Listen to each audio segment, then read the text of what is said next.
સૌને મારો ઓમ નમો નારાયણ.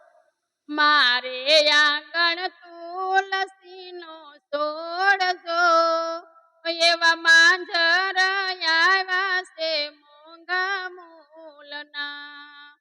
શિવજી તમે તુલસી રોપાવો જો, એવા તુલસી રોપાવો કૈલાસ ધામમાં. પાર્વતી તમે પાણીડા પાજો જો, એવા પાણીડા પાજો રે ગંગા ઘાટના. રામજી તમે તુલસી રોપાવો જો, એવા તુલસી